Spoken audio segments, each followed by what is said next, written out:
All right, welcome in everybody. Happy Friday night to each and every one of you out there. We got a fun show lined up for you tonight. As always, we don't have Mr. Producer here tonight though, so for somehow or another, I'm going to have to fill his shoes, and he's got very big ones. So I'm going to do the best I can. We'll make it go as good as we can. Joining us as always, we've got the snooty lady that only comes and hangs out with us, pours, just to write it off on her taxes. How you doing there at Gutters Pub? Doing good. How about yourself? Doing well. Glad to have you here. Joining us as always tonight, we've got our token mad scientist out there shocking himself faster than he can shock the world. How you doing tonight there, Nathan? Baker's got big ones. It's going to be a fun show. Good to have you here. And the mouth of Houston joining us as always. How you doing tonight there, LW? Hey, what's up, good people? Glad to be here. Let's have some fun. Yeah, it's going to be a good time. Good time, as always, here on Friday night. We have our token redheaded stepchild jumping back in here with us as well tonight. How you doing there, Tombstones? I'm doing great. Happy Friday, everybody. Yeah, good to have you here. And joining us tonight, we got a hell of a duo, Doug and John from the Wendibros. How you doing tonight, Doug? Doing great, and happy to be back on Abbinormal after a little while. I know it, man. I'm glad to have you back. John, you as well. How you doing tonight there, John? I'm doing great. Excited to see what we're going to talk about tonight. All right. Well, I hope you know what we're talking about because this is on you. Well, good to have you, everybody here. Thanks a lot, people coming in. I already see we got a bunch of beautiful faces coming in here. Gumby, Matt Dummett, Gene, Karen from HR. We've got, who else? Budman's wife up in here. We've got, let's see, TK. What's going on, TK? Good to see you. Vic2 Productions coming in here saying, hey. Let's see, we've got Wasabi over there. Wasabi, good to see you. We got two awesome dogs up in here. We got Ann coming in here. Ernie, Birdie, Daniel Berry Sports Highlights. Joey Foster in there as well. Dozer, the Silent Forgotten. Let's see, the Wendibros in there in the chat. If I missed your name, didn't do it on purpose. Sit back. Show's about to start. Would you mind telling me whose brain I did put in? And you won't be angry? I will not be angry. Abby someone. Abby someone. Abby who? Abby normal. Abby normal.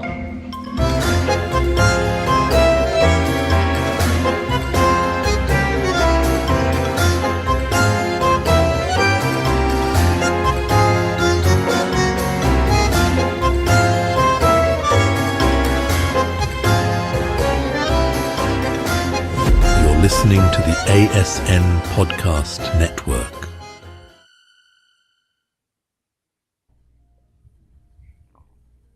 All right. Once again, thanks a lot, everybody, for being here. I don't know why this is still up there. Guess it's my job to bring it down. There we go. We got something going right or wrong. We'll figure it out. So, yeah, thanks a lot, everybody, for being here. Please make sure you have hit that thumbs up no matter where you are tuning in from. We are live over here at Traveling Fools on YouTube, live on X. We're live on LWs. We're live on Old Man Builds. I don't know, Facebook, YouTube. We're live on Gutters Pub. I think she's over there on something called Twitch or something. And YouTube. I think we're live on Wendibros as well. We're live on Tombstones as well. So, I mean, Lord knows, I see a bunch of you already flowing in here. Thanks a lot for being here, no matter where you're coming from. Good to see all you people in the chat. Thanks for being here.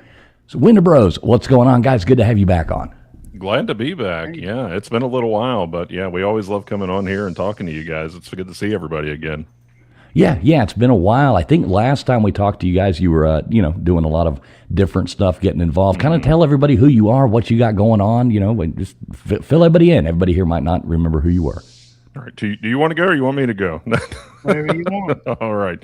Well, we are the Wendibros, and we are a paranormal investigative group, but we've kind of gone back to our roots a little bit. We're kind of calling ourselves Anomalous Archivists. So really what we are at heart, and I think John hit the nail on the head a couple months back, that at our core, we're always talking to people, real people, and being their bros. And I think what we tend to overlook a lot of, especially in the paranormal community, is that we always want to focus on, and it's important that we focus on the history of these areas and these very important places. But it's also, if we're going to progress further and do new things, that we listen to the average everyday folks out there, because they usually have a lot of incredible stories to tell. And if we're to get new folklore and preserve the folklore and the word of mouth passing on, well, that's where we kind of step in on that. So we're here to archive that and really drive that home. So we are your bros, and so again, we're still in the world of the paranormal, but at our heart, John said it best that we're also investigative reporters at times too. Yeah, we just like to, we have the most fun when we get out and we meet new people and learn new experiences because, we've been seeing different places, and we don't want to do the same things that everyone else is doing because, how many times can you tell the same story and make it interesting, So I think it's important that we go out and we meet new people and we get some experiences and talk to them about them. Right. There, or just a fun story.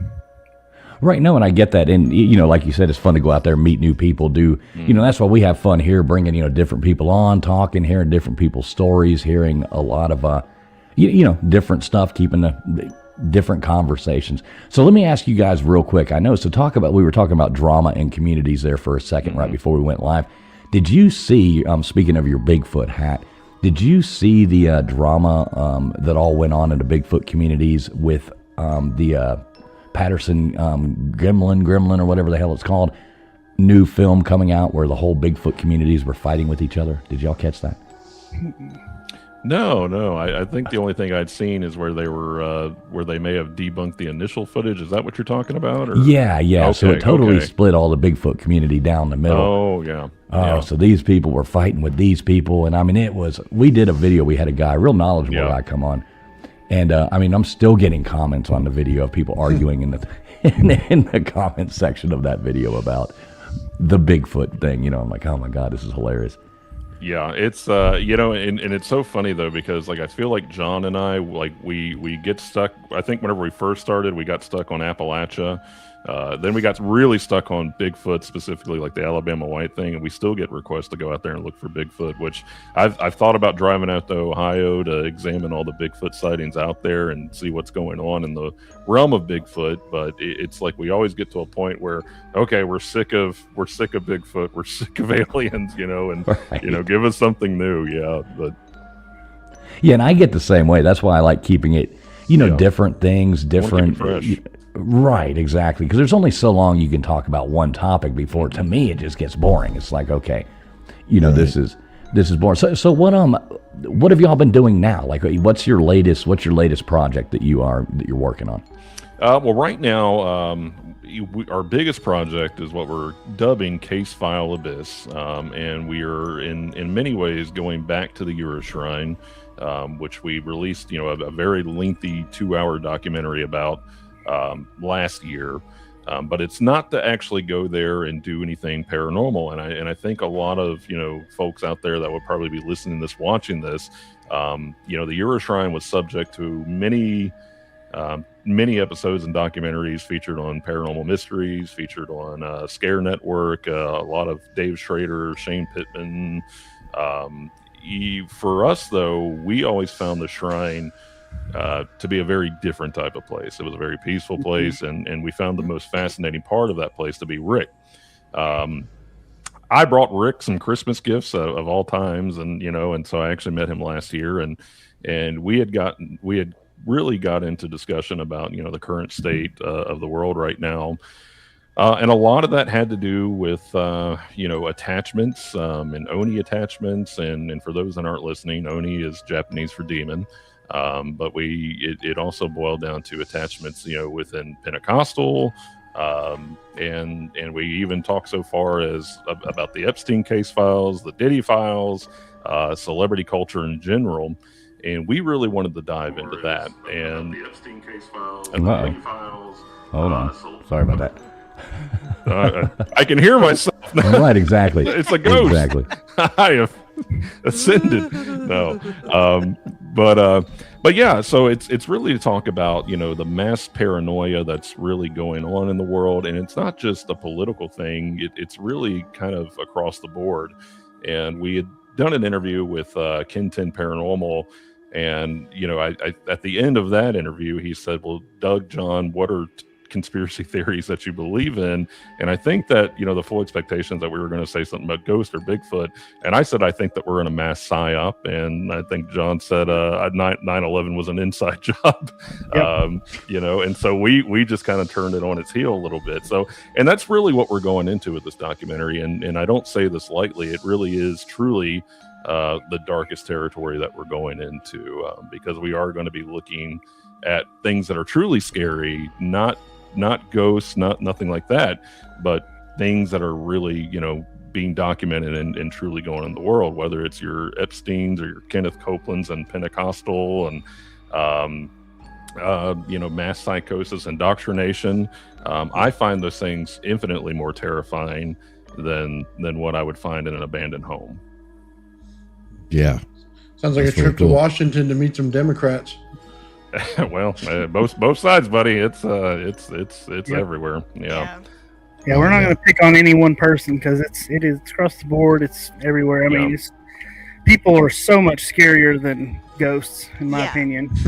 Oh, I was really? going to say that 100%. it's Yeah. more frightening because it's human on human. Yes. It- Yeah. It's not like the unknown out there. Well, and I believe that a lot of, what we see out there, and especially just in the paranormal world, that there's less to do with, things that go bump in the night, and more with the psychology behind it. I think that a lot of things are being manifested through our own minds and what we realize. And whenever Rick brought that to our attention, he said, I just really want to get ahead of this.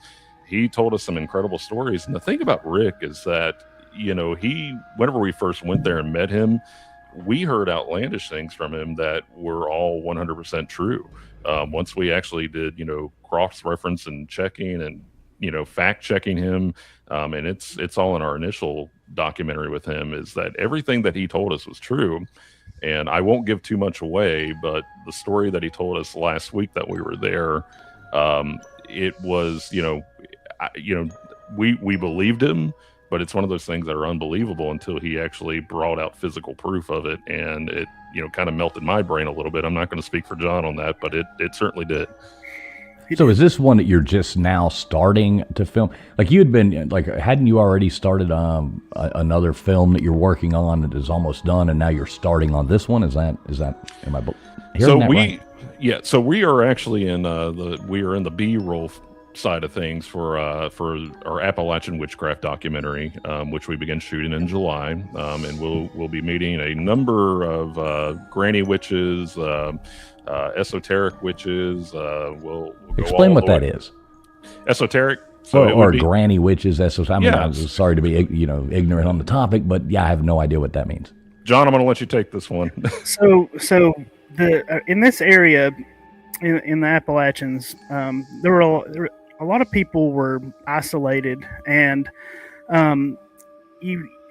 everybody here has somebody in their family a couple of generations back, and they had a granny or an aunt or somebody, and they always had these remedies. They would say, you come and take this little bit of lemon juice and so and it'll get rid of your stomach, or and it's more than just that, but I don't know. There's this weird kind of quiet subculture that kind of runs underneath the Appalachians, and there's like this, like my mom used to always talk about her great aunt. They called her Witchy Poo. She was born with a caul over her face when part of the lining when she was born came out, and apparently that's supposed to be a sign that you have the second side, or so there's a lot of people around here, and it's still based in they still base it in Christianity. There's not like witch, so to speak, but there's this. It's very strange that a lot of the older people around this area would have these kind of medicinal things that they learned, and most of it's just kind of like folk remedies, but it does have this underlying not a cult, but strangeness to it, and so that's kind of what we're. I would say it's almost kind of an ethereal feeling in a way.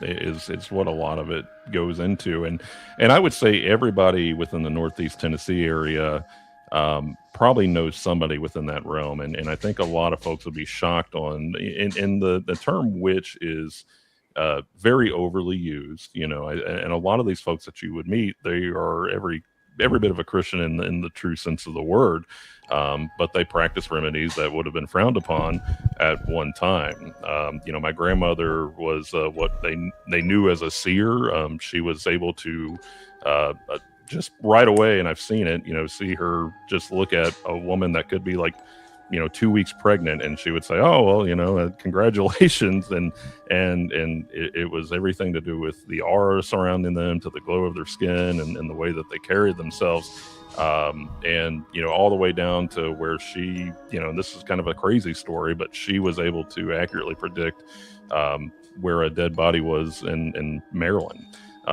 So it's again, there's something to it around here, and you can call it intuition, you can call it gut feeling, but I think for us, we want to shine a light on it, and really, not project it in a way where it's nefarious or evil, and I think we've heard the phrase TikTok witches, where they care more about the aesthetic than they care about the actual historical lore behind it and surrounding it. And a lot of these people are, a lot of the folks that you talk to, that are truly into it, they don't even like the term witch. They like, being called healers or healers is a big thing around here. And a lot of it boils down to, if we look at the course of history, even holistic practitioners and alchemists, and they were all persecuted at one time. You could just point a finger at somebody and that was a witch, right. If it just thought differently from you. Well, I mean, there's even like how ridiculous is it? Like witching water, that's not witchcraft, but they call it witching water. I mean, that's just, Nathan, you could probably, how does that work? Do you know how that works, Nathan? Not everybody can do it. Well, I think most people, I mean, I don't know, I can do it. I've done it millions of times. You walk out there and you cross two, little metal rods or do whatever, and you just lightly hold them in your hand and they'll start bouncing. Your divining rods and, dowsing rods. Dowsing rods. Right, okay, so copper, if you're using copper, it has a static, I don't want to say it, like an attraction to static. That's why it takes mold out of a room right away, because there's a static that's always built up on it. So that static pressure aligns with the water itself. The motion of the water creates almost a semi-magnetic field that goes through it. So that's what you're getting, and that's why it works. That's just the science behind it. Yep, it's awesome. Yeah, it's fascinating stuff. But even boiling it down to like what they would call it green witch, and it just means that you pretty much have a green thumb. And my wife, we haven't burned her at the stake yet, but she's constantly she's constantly putting lavender in the house to make us feel better. Plus, it smells good, and a lot of plants that produce oxygen and absorb anything bad in the air. There's science to all this stuff, right? And that's really what we're trying to shine the light on for it too. Is that it's become so dark, and we've even seen folks out there taking safety pins to prick their thumbs and put it and there's really not a lot to that other than just aesthetic. Yeah. See, I like this comment here. Crafting and Conjuring saying it's interesting to hear what mundanes think about us. So we're being called mundanes. Good to see you, Gypsy. As always, hope you're doing well. Hey, we think that you're great. Yeah. Right. I know you. If only I could take those dowsing rods and find that sandwich, Gypsy, then I would be on to something. So, good to see you here, Gypsy. Nice. Gypsy's supposed to have made me a sandwich and brought it to me in my dreams. I have not got that sandwich yet, though. Still waiting, Gypsy. Yeah, there's a lot of that stuff. You look back at, like I said, witching water or doing, basic things. You were talking about alchemy, and things that people would look at that as being witchcraft at one time, but it's not. That's it's just science. Basic science. Yeah, it's science. Yeah. We look at the medicinal compounds of most modern day medicines, and a lot of them, I won't say a lot of them, but they use natural properties. It was all compounded at one time from something natural. So yeah, I mean, it's you could really point your finger at everything and call it witchcraft if you're superstitious enough. Yeah, if she weighs the same as a duck, Monty Python stuff. Burn her, it's like that's what I go back to. It's just so ridiculous. So yeah, anybody else got anything they want? Tombs, you got anything you want to add to that? Gutters, old man? Yeah. I don't think so. All right. Yeah, so that's the one you're working on now. So you're going around, you're interviewing a bunch of, I guess, people through Appalachia about that.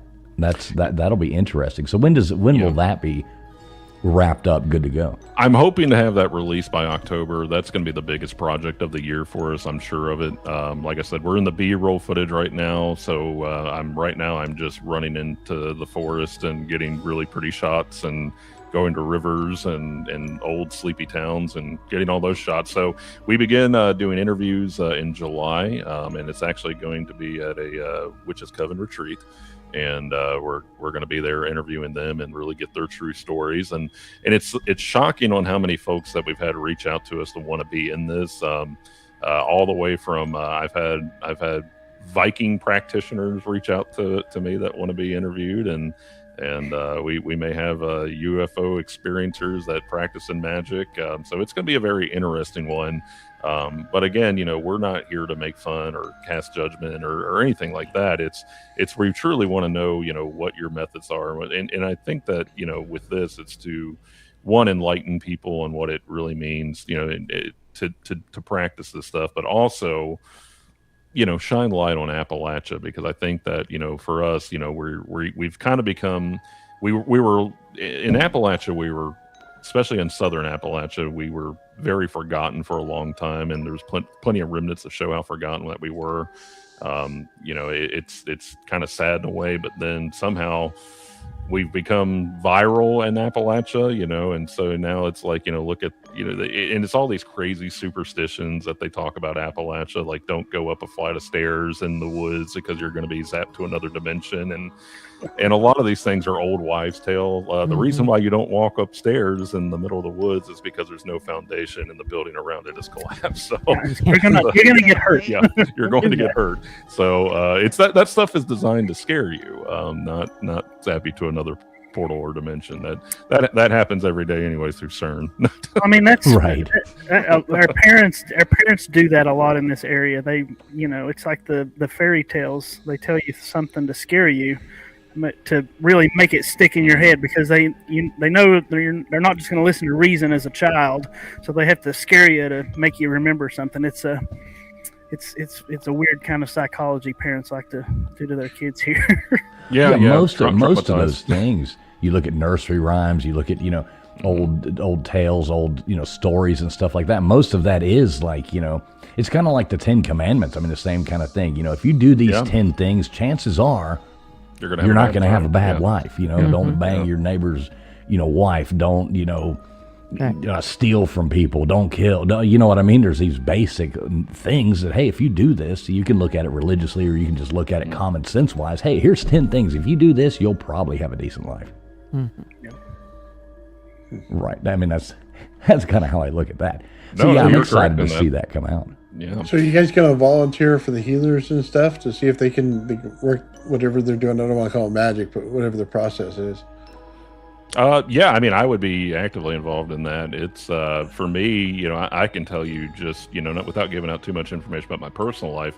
I was critically ill, about around age 34, age 35, and nearly passed away. And it was actually my neurologist that informed me that you probably need to seek holistic practitioners. So I went I did a full dive into it, because at that point I was desperate. And I was shocked on just how much holistic practitioners were able to help me with just everyday things, that I would not have been aware of, because, I had trusted modern medical science for so long, and you should, but you should also in conjunction work a lot with with the natural remedies that we have as well too. So I'm a big proponent of. I'm constantly telling John to take a certain type of mushroom and take this. Nothing magical, but but I think what he took. I think you were taking lion's mane earlier. So, lion's mane gummies. I'm kind of disappointed you said not magical. Not magical. Yeah, we would have been in for that ride. It's been too long. It's been too long. But yeah, so it's so as far as it goes, I don't care to dress ridiculous and make a fool of myself if it means I make other people look smart, and and that's okay. So no. I asked about the healers because they usually have like home remedies, like plant-based stuff that they usually use, stuff that opens pores or does something in your body, your gut to heal you. They usually know a lot of that stuff very well.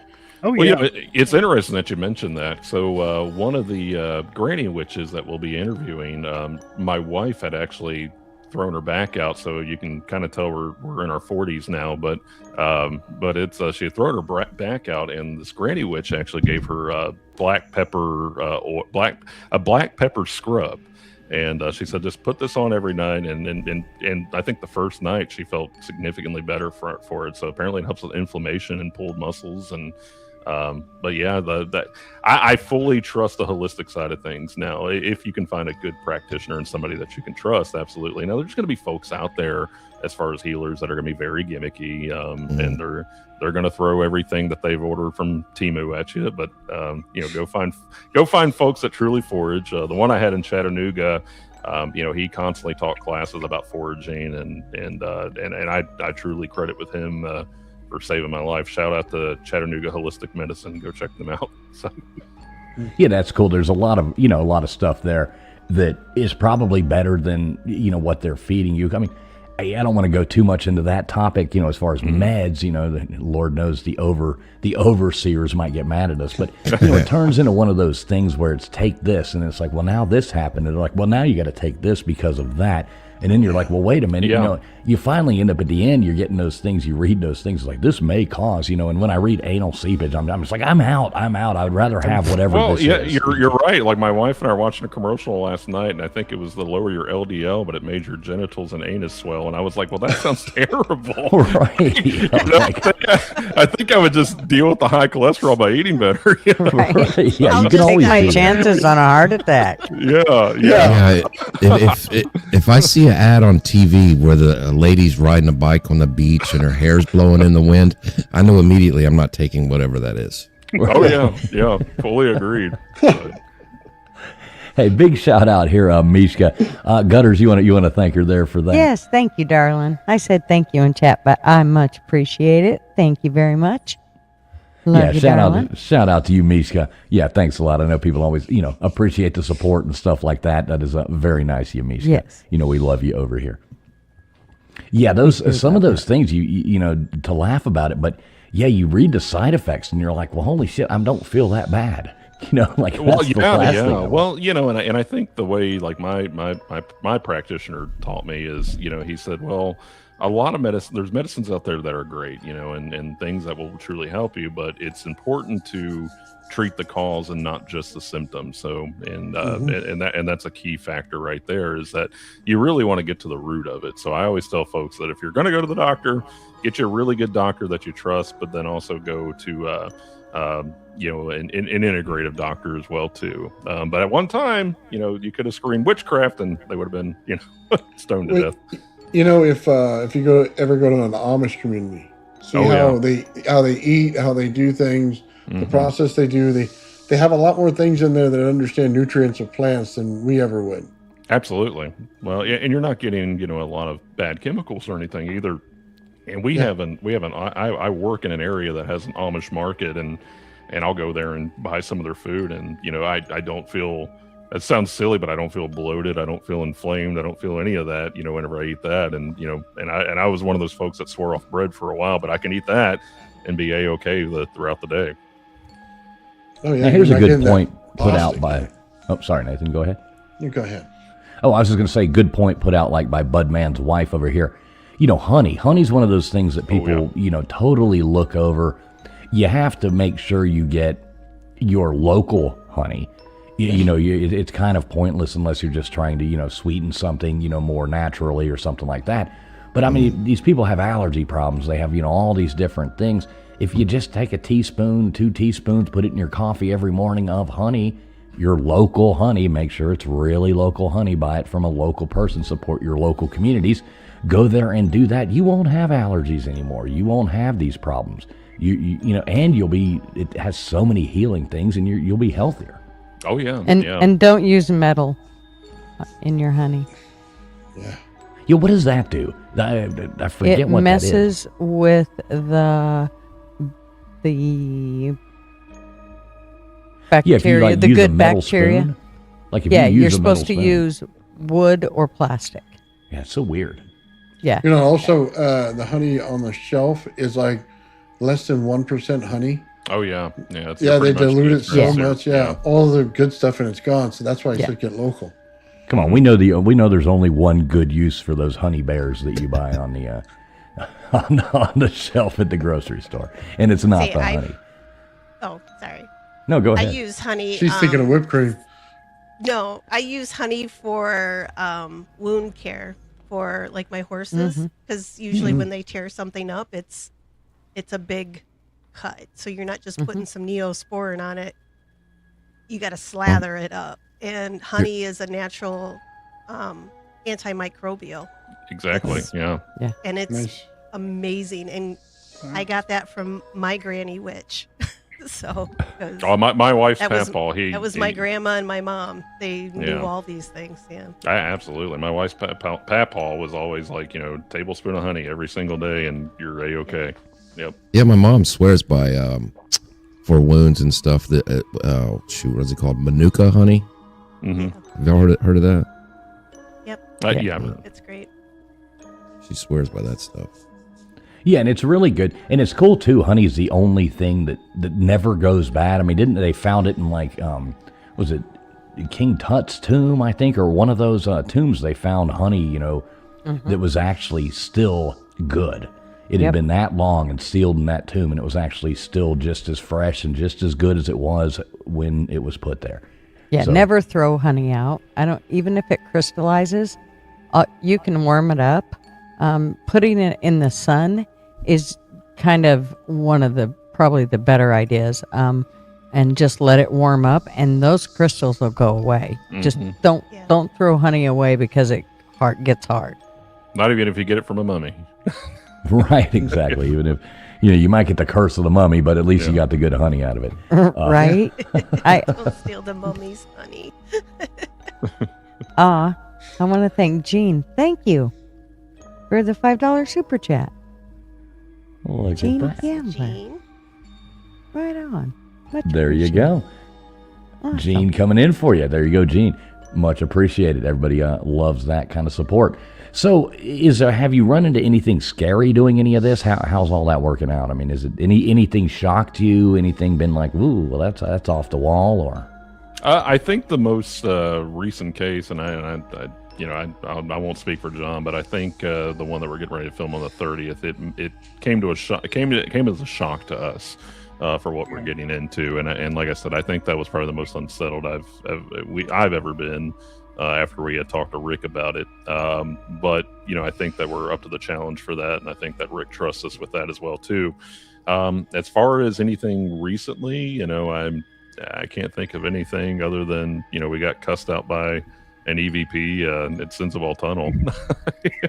So we do want to talk about the tunnel here in a minute. Yeah. I actually did want to talk about the tunnel, because that's kind of fascinating to me. I looked into that. I guess y'all were, recently looking into that. But so let me ask you first, though. So you're filming these things. What are you filming with? Just out of curiosity. I'm kind of into photography and. Well, let's see here. We've been doing this for 4 years now almost, and so I think it started out with a webcam on a computer, and then it went from that to a Google Pixel, and then now we continue to upgrade our gear. So now we're into the pro grade era of our Wendibros career. So it's now we're up to the Sony Pro cams with the 4K resolution. So we have the DJI drones. We have what else do we have? We also have our Hollyland wireless mics, F-Fine mics. So we're slowly climbing, but we wait for. So far, we haven't been. I think we've made maybe 10 cents being the Wendibros. So we have real jobs. So our real jobs are kind of compensating for that. So But no, we've definitely upgraded our game in that regard. So have you messed with the GoPros at all? Just out of curiosity. Yeah, actually, we have a couple GoPros that we use. And I think John, he usually sets his GoPro up as a static cam whenever we're at haunted locations, and then I also have one that's I think a 60 FPS one that I'll sometimes clip onto me to get some POV shots and stuff too. But yeah, we mess with that. To be honest with you, with the lighting on a GoPro, it can be a little bit wonky. So I don't mess with it too much. With the what on it? The lighting on it. So the lighting, dark lighting. Yeah. You know that they do have the dark mode on the newer ones, though, that does help a lot. Yeah, I'll have to try that out. Yeah. So it's, but yeah, we just upgraded the drone after I wrecked that in Georgia. So it's, but no, so the drone's been upgraded with night shot and everything too, so we can get some really pretty cinematic shots with that now too. How did you wreck a drone? Now I got to hear this. How do you wreck a drone? That thing just went straight up, lost its mind, went straight into a tree, and fell. And this was actually during filming, and I mean, it just exploded everywhere. I was out there with crazy glue trying to piece it back together just to get it back up in the air. I want to see this footage. Yeah, no, it's yeah. I'll have to send it. Well, that would be our shops in 1910. But it's I probably have that footage saved somewhere. But it's that thing just went up and straight, and it just got obliterated. I was flying a drone. Yeah. I was flying a drone one time, and now this was before, they're so much better now. Oh yeah. So this was one of the DJI Phantom 2, I think. This big bulky thing. So I'm flying this thing, and I take it off, and I'm at Padang Beach in Bali. And I'm taking it off. I'd walk down. This is where they surfing. It's a really cool place. You got to go through a cave to get, and you come out, and you're just like one of the most beautiful beaches you've ever seen. So I'm taking this drone off, and I walk down to the bottom because there's people. It's really small. There's freaking monkeys running around everywhere trying to steal your shit. It's kind of chaos. So I take it off from down here, start flying it, getting these really cool shots, over the ocean, these huge waves coming in. Didn't realize about 10 minutes later, I come to bring the damn thing back, and all of a sudden the tide had came up like 2 feet. So where I took it off from was no longer there. Now, this was before there was a bunch of satellites. Now there's so many things they connect to, so I was kind of free flying anyway. But the go to home option was obviously gone. So I had to stand on the side of a cliff with no railing, no nothing, looking down. There is none of those safety features over there. And fly that thing with one hand with my controller and catch it midair as it comes through. I'm lucky. Yeah, that's dangerous too. I've had it's those blades, the way they're going. I mean, it's so I'm so trigger happy with the new one now that I barely have used it. It's like I have PTSD from the last one, and so now I'm just so I don't want it to go more than a mile away from me if I can help it. It's just. It's and even the safe landing zone, I'm over there just watching it and having to hit the emergency in case I need to guide it back. I just don't want to wreck it again. So yeah, I don't like losing sight of mine. No, no. I know some people they'll take it a lot of 3 paranoia miles. behind that. Oh yeah. And I'm I just like to be able to see mine, at least know where it is. It's easier to bring back. It's easier because they can be kind of stressful. Oh, they're stressful, yeah. And at first, whenever I had my first one, I was very zen with it, and it was very much a leisure thing. And now it's I'm terrified to even fly it. Right. Yeah. I don't want to lose it again. It's too expensive. Which one do you have? I want to say it's the what is it? The DJI. Oh my gosh, which one is it? It's not the Neo. I'd have to look it up. Yeah, it's probably the Mini. Is it the small one? I think you're right. It's the DJI Mini, but it's the newest model for it. Okay, yeah, I've got the one. I think the one that we have now still only shoots. My brother and I, we always go in on those things. I think it's outdated at this point. We need to get a new one. That's why I was asking. But I love the ones as long as you can keep them 249 grams. Isn't it 249? And you don't have to. You don't have to register them. Yeah, right. That's what I always go for. Yep. Same here. Yeah, that's cool. No, I look forward to seeing that footage. Like I said, I might actually make a trip up and watch your theatrical release on that. Yeah, that would be cool. Fingers crossed. Fingers crossed. Yeah. Yep. I'm waiting. There'll be popcorn, right? So cool. I'm sure they can do popcorn if we get that lined out. Yeah. Yeah, we gotta get that $5 ticket sale.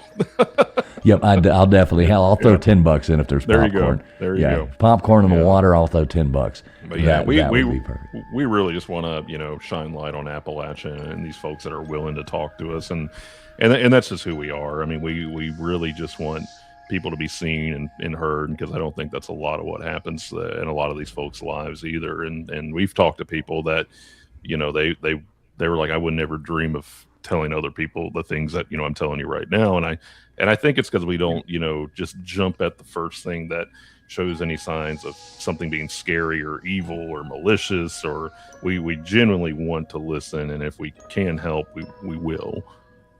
Well, yeah, and I mean, you have to listen to what people have to say. I mean, we can all look at something and say, that's a lunatic, or that's a, but maybe not. Like, you have to listen to what people have to say, and that makes it more fun. And knowing what different people have, you got to have an open mind. Absolutely, yeah. And well, and it also goes down to the realm of you have those that are closed-minded, but then you have those that it almost borderlines on exploitation in a way. And you really just for us, we want you to feel safe in your own home. We want you to feel safe or wherever you're at. So if you're coming to us and something is truly terrifying happening, we want to know why. So how do most people come across you, like to reach out to you? How does that happen? I wish I had the answer to that, and John and I were talking about that before we were having a little meeting before we went live with you guys, and I don't know what's going on, but I think after the once we got to the Saucers Over Appalachia Festival that we did last year, I think there was some word of mouth, because there were a lot of people who came by and just got our information and took pictures and then left, and some people stopped and told us stories, and there were a couple of people that this is in the park in Bristol, I think it's Bristol, Virginia. And it was like a big circle, and so like people were just making the laps and going to different vendors and stuff, and we were one of the only places that weren't selling anything. We were just there to talk to people, and we weren't charging, and it was just like, come talk to us. And there were a couple of people that would come by and look, and they'd hear what we had to say, and then they'd say, oh, okay, and then they'd walk, and you'd see them come back, and then they'd kind of walk closer to us like they wanted to talk again, and then this one person actually did a third lap and finally came back. She said, I've been trying to decide whether or not I want to talk to you and tell you this story, and I've decided to. And it was a very interesting story. It was. She said, I have a really stupid story that nobody's going to like, and it turned out to be it was incredible. It was a good one. Yeah, that's cool. So these festivals, I mean, how often do you go to festivals now? The festival concept was kind of new to us last year. So we did last year. We sponsored the Saucers Over Appalachia Festival, and we really just set up a recording booth and just told folks to come sit down and talk to us about anything paranormal or anything weird going on. And again, it was a wealth of stories, and some stories, they were like, I don't want to release it, I just want to talk to somebody about it. But from there, we've done Tennessee Book Readers Convention, and that was, and again, at our core, we are very much storytellers. There's a lot of, for our case files, and that was one compliment that I really liked, is that Rick said that we were kind of like the old days of paranormal investigators, where there wasn't all this recording and a ton of stuff happening. We have, I'd say probably getting close to maybe 150, 200 pages of just case files typed out. And so, we display, abbreviated versions, and so, for a Tennessee Book Readers Convention, it was very acceptable to be there, because that's we right. At our core, we're storytellers. Fraggaween, we did Fraggaween last year. Fraggaween was good. Fraggaween was a lot of fun. And that was in which we actually did not think we did well at that one, and then I think we got a message the next day to be part of the paranormal panelists for this year. Oh, that's cool. And I think they're going to be airing that on Hulu. But yeah, as far as again, I wish I could answer your question about how do these people find us, but they do, And I said, John, I think we have less than 3,000 across the board, but we we get a lot of bigger names out there and a lot of folks out there that want to talk to us and see us. I think before we went live, John and I got a message to go to a convention in Illinois for, I think it was like a Parasite Con in Illinois. So we were kind of shocked by that, but we were like, well, it's an 11-hour drive, and it's not off the table, but we always. You guys have to go.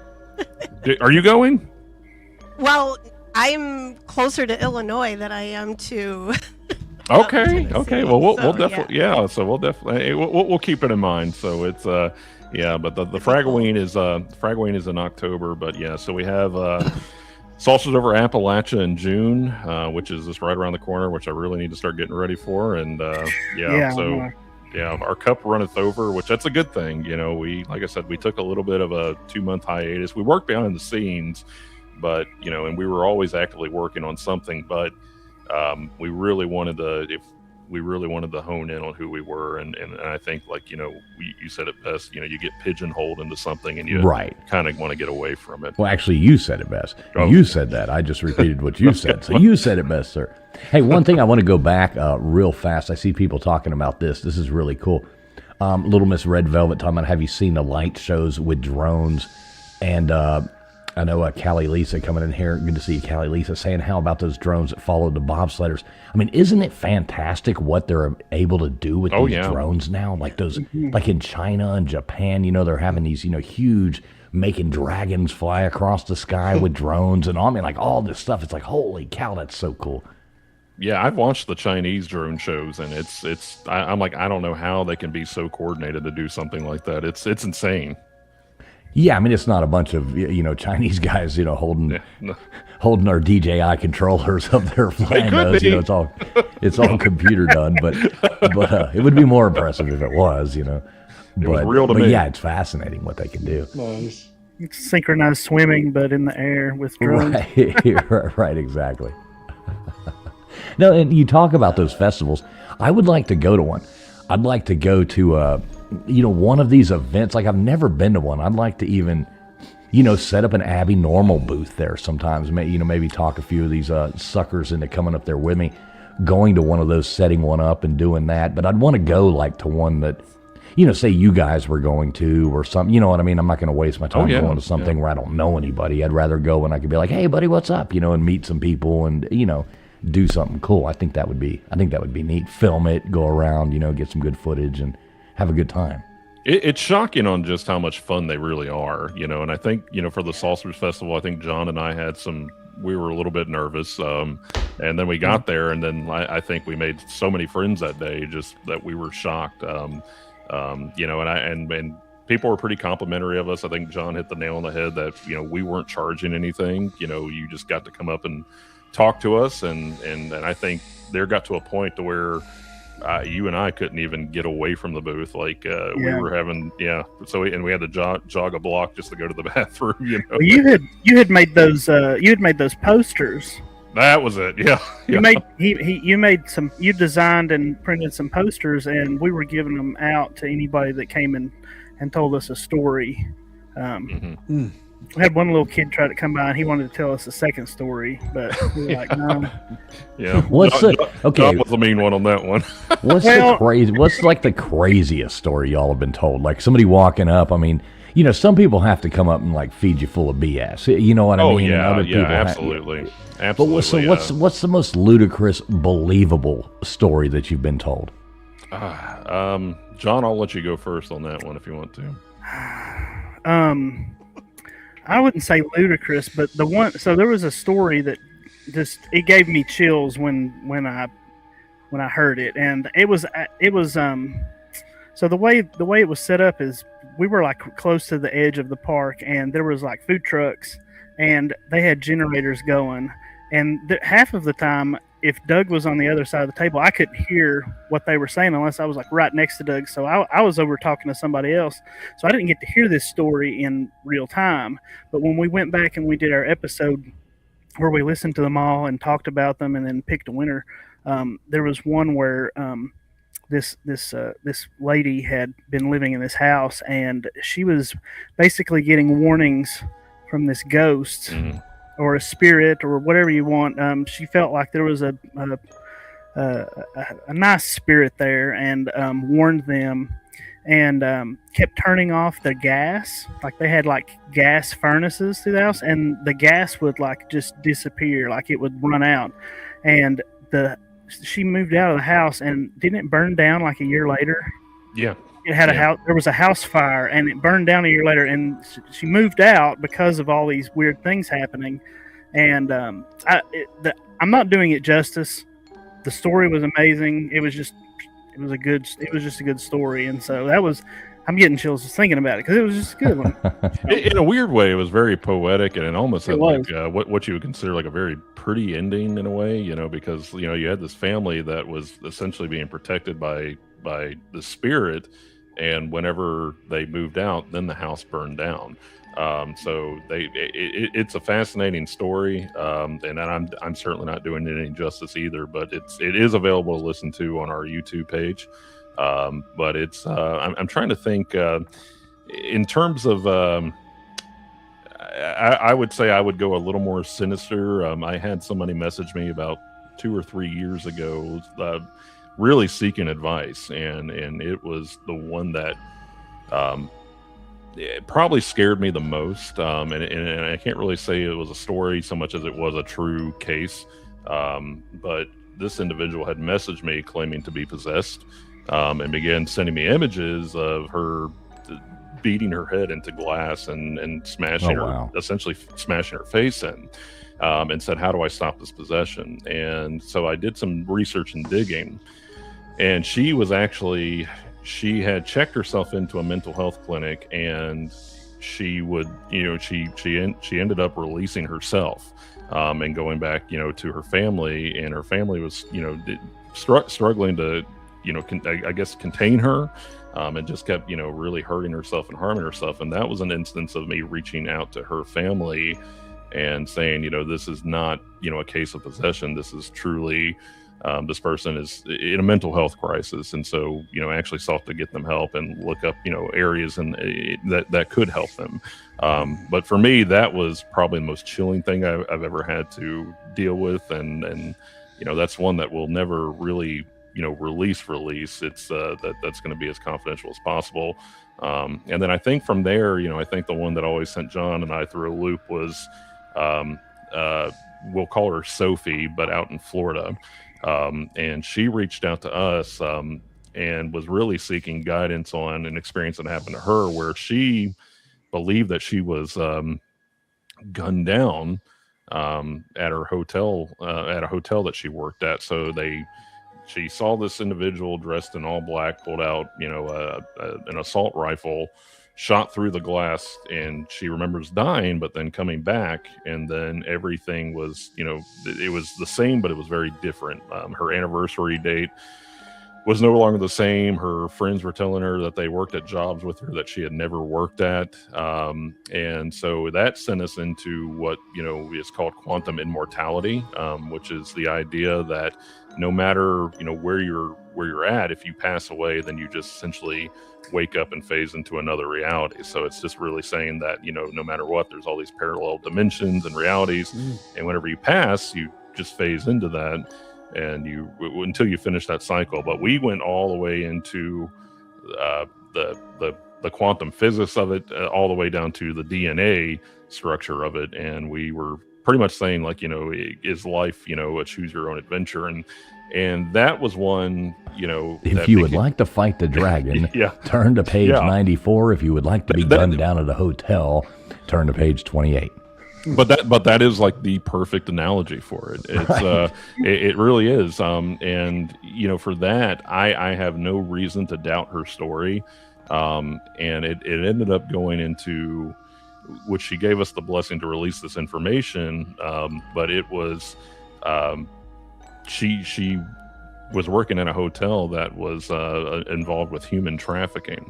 So whenever I say, we go after the dark stuff, we really do. And we're not just ghost guys. So those are the stories that, that one, keep me up at night. It did. I think John and we were up till, from 5 p.m. whenever we got it till 4 a.m. trying to figure out what was going on, because this was somebody that really wanted to understand why her life was different. That's crazy.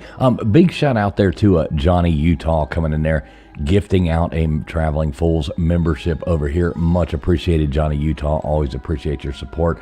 Also, Steve Harloha gifting out another one right there. I'm not sure if I can see who got them, but chat's been moving fast. This is streaming live on like 9 different platforms, so the chat's flowing through over here on StreamYard. But Johnny Utah, Steve Harloha, much appreciated, my friends. Thanks a lot. All this stuff is, it helps. It helps us pay for these programs to run all this stuff and do all that. Thank you so much for your support. Much appreciated, my friends. So I do like that y'all are getting into, other stuff like that. Mm-hmm. So tell us about the tunnel. I think Tombstones is sitting over here clicking her heels, waiting to talk about this tunnel. What say you? I think I have an image of this as well, so I'll bring that up. Tell us about this tunnel y'all been talking about. Do you want to take this one, John, or sure? You're more of an expert on the tunnel than I am. Yeah, well, I enjoyed going to it's like around. I went to school in Kingsport, and so this is the drive-through tunnel. So there's actually 2 different tunnels. Some people say there's even 3. We have not found the third one yet, but basically through this tunnel that you see on screen, on the other side, the road sharply curves to the right, and as soon as you come out the tunnel, you see a large plantation house, and that's where the old man Sensabaugh used to live. That was his name, was Sensabaugh. And so there's numerous stories about how if you drive through this tunnel and you turn your car off, completely off, people have said that the car won't start, or they'll hear ghosts, or they might see somebody at the end of the tunnel. And when they turn on the lights, there might be somebody there. It's kind of your basic local haunt. The story goes that old man Sensabaugh had allowed a drifter to come in, and he was going to either feed him or give him some work. But he ended up stealing some silver or some possessions, and he got caught. And so he actually took their young child, their baby, as a hostage and ran away. And when they got far enough away, he supposedly killed it in the river. But we've not been able to find any kind of true accounts of that. What most likely it is that kids were doing this, and it was getting on Mr. Sensabaugh's nerves, and so he was either hiding and making noises or shooting off. There were a lot of people that say that he would come out and he would shoot his shotgun. But so this is, like I said, this is the drive-through tunnel. We actually went to the walk-through tunnel, which is it's further up the road. You can see that you can see. So this river. So explain this to me. There's multiple of these tunnels. Yes. Yeah. Yes. So you can see that this river runs through this, and this is the way that it was designed. There's train tracks up on the mountain above that, and so they made this so that the river could come through, and that river continues on, and it actually goes through a walk-through tunnel. It's only got like a little. So what's the purpose of the tunnels? A lot of people. So most of these tunnels were for people to get to pass from one side to the other. Some people would use cattle, like if you had cattle or livestock, you could move it from one field to another. There's a lot of fields like that. You can see them sometimes on the interstate. You'll see like tunnels at weird embankments coming out of the one side of the interstate, and it was so that farmers could move from one field to the other. Their livestock wouldn't be killed. But this was most likely made for travelers to travel through instead of having to go all the way up the mountain. Right. Yeah. At the point of sounding like a smartass. we all know what a tunnel does. Right. Oh yeah. Can you explain again? Oh yeah, so we got to get from one side to the other of the mountain. Literal. But I mean, were these made for like, to actually drive through roads, or were they made for, like you were saying, for, people, passing through livestock or stuff? Because I see the water coming through this. Is this how it always is? Yeah. There's always water typically running through, unless there's a drought. Unless the water level's too low, it won't. But I don't know if you can see up in the top left of the tunnel there. You can see that wire. Or maybe you can, I don't know if you can see it or not, but there's actually a power line that runs through there too, up along the side. We got a lot of very strange readings close to that, of course. So, there's always the possibility that there could have been electricity surging through, but it's just a good kind of folk legend. But the walk through it is cool. way more creepy. This one's definitely creepy, especially at night. But well, that's what I was gonna say. Like at nighttime, that would be fun to go there. Like you would expect to see like the clown, Pennywise, standing there holding a balloon at the end of it, in the dark. You're like, holy cow, where am I? Mm-hmm. So what say you, Doug? What do you say about it? So there's three tunnels that we're aware of right now. So and that whole area is what we would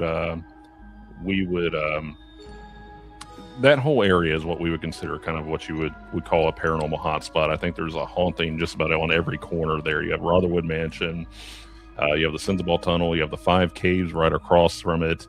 Then you also have the bridge out there and the Netherland Inn Mansion. So that whole area is just congested with that type of thing. So the tunnels themselves, I mean, for that, they're fairly dilapidated. They're fairly claustrophobic and eerie. So the one that you have pulled up right there, that is a drive-through tunnel, and you can only get one vehicle in there coming or going. So you have to usually pause before you go in there if someone else is coming. That right there is the one that we probably had really no activity at. And again, it's such a coming of age type of thing in this area, where the folks in high school and even adults and stuff. It's like I had to bring this up, but it's yeah. So it's but again, that one right there is typically the most where folks are going to, and it's usually the one behind the lore and legend. What we would consider to be the true one is the one that's actually just a tunnel with a natural flow of water going through it, and that is what we would deem the real tunnel.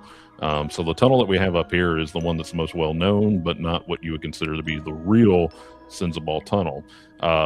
There's 3 different variations of the story, whether it was Old Man Sensible went crazy and killed his family, or Old Man Sensible allowed a thief into his home, and whenever he was caught stealing, he took the baby and drowned it into the river.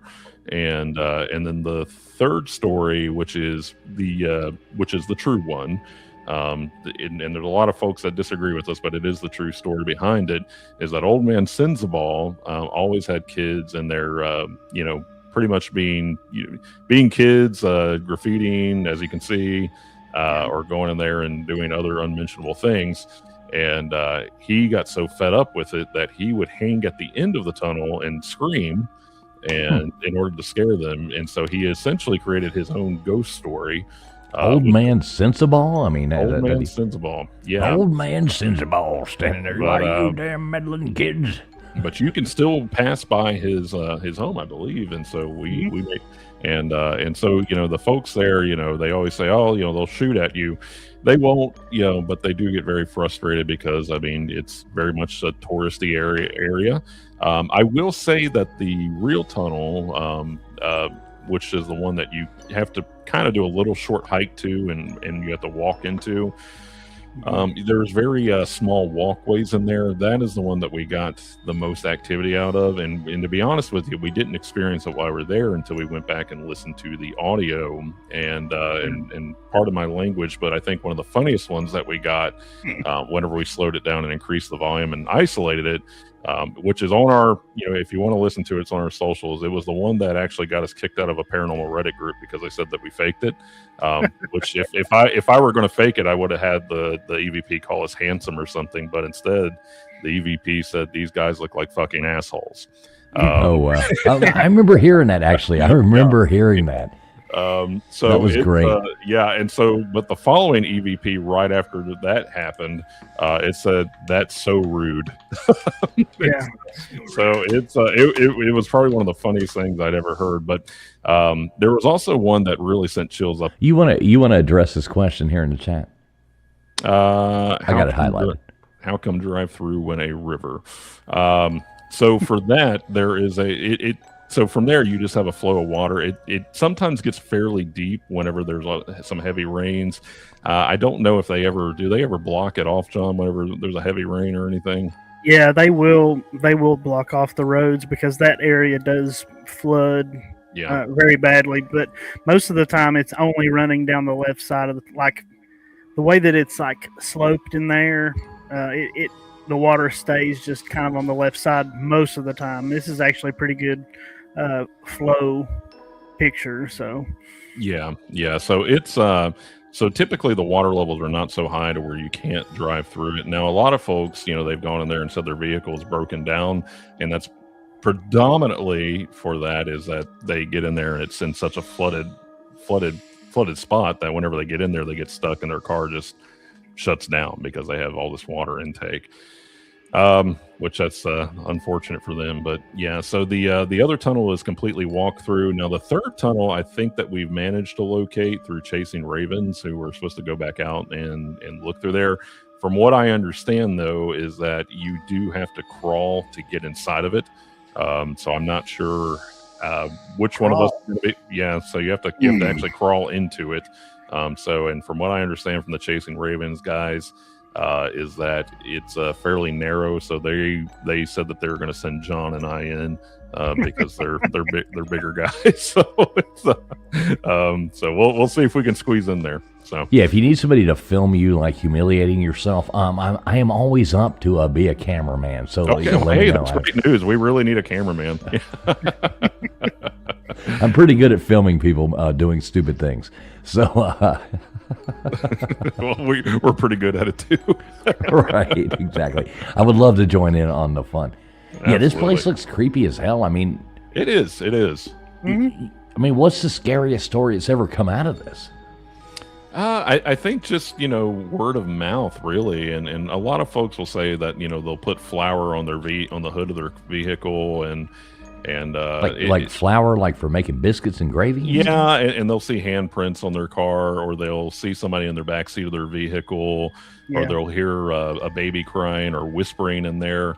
I will say that the way that the water bubbles in there with the echoes, it does sound like voices, but that's all it is, just the bubbling of the water. Right. So you don't. So if you had to say, is it actually a haunted tunnel, or is it just a damn tunnel that a bunch of kids have graffitied? I would say that one that you have up there would be probably what we would not consider haunted. But with anything, if we were to get into the paranormal side of it, I would say that with all the word of mouth and the negativity surrounding it and the psychological aspect of it, I would say people have made it haunted. But was it traditionally haunted at one time? No. But I think the legend has definitely elevated that. Well, Callie Lisa wants to know, did you say how old the tunnel is? Like, do you know the history of it? Let's see here. I can do a quick search real quick, but while he's looking that up, big shout out to all you people watching right now. Always good to have everybody coming in here on a Friday night. Thanks for hanging out with us. We are streaming live on multiple platforms. We're live on Old Man Builds. We're live over here, Traveling Fools. We're live on LWs. We're live on Tombstones. We're live on Gutters Pub. We're live on, God, am I forgetting anything? We're live on over there on the Wendibros channel as well. yeah, going out just, to so many different platforms as once. We thank everybody for being here and hope all of y'all are having a really good Friday night. Thanks for being here. Tunnel is 106 years old. 160 years old. Wow. That's pretty amazing. They built that 160 years ago. 106. Oh, 106. Okay, I thought you said 60. Huh. So tombstones. What do you say about all this? I know you looked up some of the stuff about the tunnels. I know you need to chime in on this. You're muted. Oops. I was yelling at the cat, so I muted myself. I love tunnels. There's one up here, well, not here where I am now, but when I lived in Colorado Springs, we have haunted tunnels they're called the gold, what is it? The old gold camp mine roads. And there was 3 tunnels that you could go through, and they're haunted. So it's the same thing. People will stall out halfway through, and now they go through and they stop their car, turn their cars off, and you're supposed to be pushed out. Yep. I didn't try any of that, but I tried to video, like just going through there. My camera shut off because I'm like talking, and then I didn't even realize it till we got out of the tunnel, and I was like, what the heck? Like it hadn't shut off the whole time. So, yeah. And where was this at?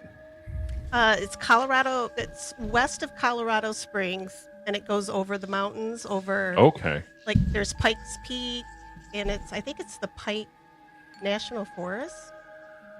I think that's what it's called through there. But yeah, it's these little dirt roads that go to a town called Goldfield. I think I think every town has a creepy tunnel. I want to say, but yeah, it's I think that there's something to it though. I think it plays a lot on the claustrophobia, and then also like the auditory sensations of the echoes bouncing back. But again, I firmly believe that the legends that go around this 100% heighten that fear, and I would say, not to discredit anything, I think that there's something to that. I think that people instill with legend the haunting itself. So yeah, sort of manifesting it. Manifesting, that's a good word. Yeah, because they talk about it for so long, they make it happen. Right. Now what's the legend behind that tunnel, did you say?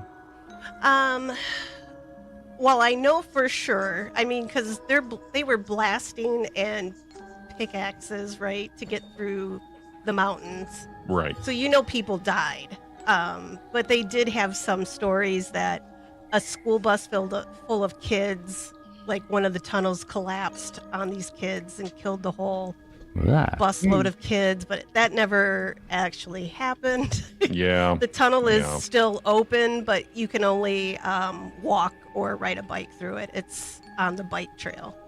So, but yeah, there's all different stories, guys. I'm sure people died making these I guarantee through it. the mountains. Guarantee it. Absolutely. So it wouldn't shock me that they wouldn't have some haunting. Yeah, some kind of activity. I've seen 2 or 3 people in the chat saying that they have been to that tunnel that y'all were talking about previously already. This is the second. I think I saw a third as well. People who were saying that they had been to that tunnel there in Tennessee. It's a very popular spot, and it's definitely going crazy on TikTok here lately, because I keep getting TikToks of the most haunted places in Tennessee, and it's usually 9 times out of 10, Sensabaugh Tunnel is right up there. Yeah, I mean the city of Kingsport has a page dedicated to it online, so they're cashing in. Yeah. Oh yeah. So it's a fascinating area. I would encourage anybody to really go there, though. But just be careful whenever you're going, and it's you do have to kind of park on the side of the road and get down there, and and of course you don't want to be trespassing. So that's for the walking one. That's for the walking one. Yeah. So you can get trespassed there. Yeah. So there used to be an area like that you would just pull off on the road on the way to that drive-in tunnel. There's just like it's almost like a turnaround spot, and they've they've put boulders and big logs there now, so people can't park there. You have to like park off the side of the road, up the road, and walk down to the walk-through tunnel. But you can drive through the drive-through tunnel anytime. It's just that's cool. I like this comment here, Tombstone. I think you'll appreciate this one. Slap Happy comes out and says, if my car ever breaks down in a tunnel, I hope Tombstone and Gutters are in the car with me. I'm probably going to get out the car and slowly Thank you, walk Slap. myself. That seems like some sort of weird purgatory, that scenario. Right. There's a spanking going on there. Oh, well. Okay. Yeah. Thanks, everybody, for being here. We get all kinds in here. It is definitely never a dull moment.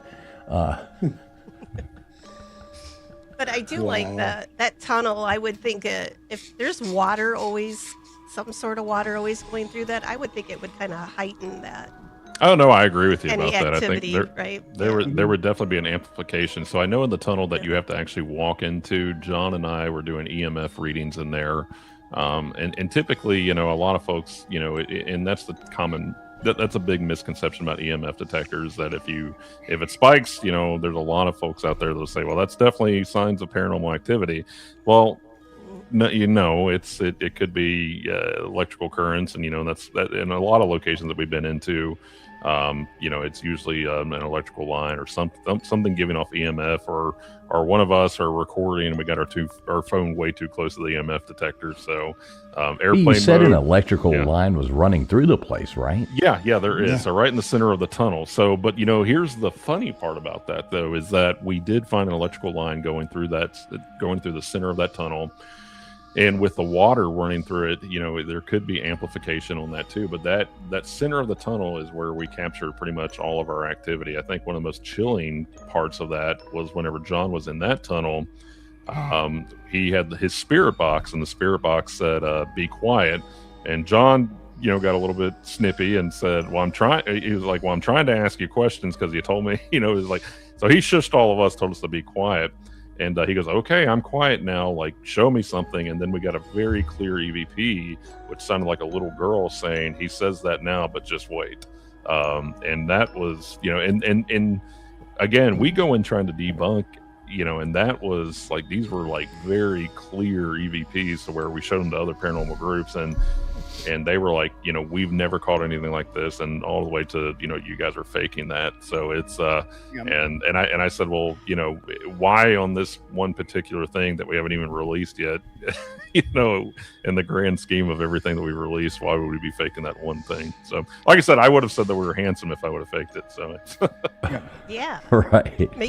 Yeah. We see you in all your flesh there. It's funny. There's a guy who does a lot of shorts on YouTube. I run into it in the shorts video, and you and him, Doug, you guys look so much alike that I actually had to sit there and go, "Is that Doug?"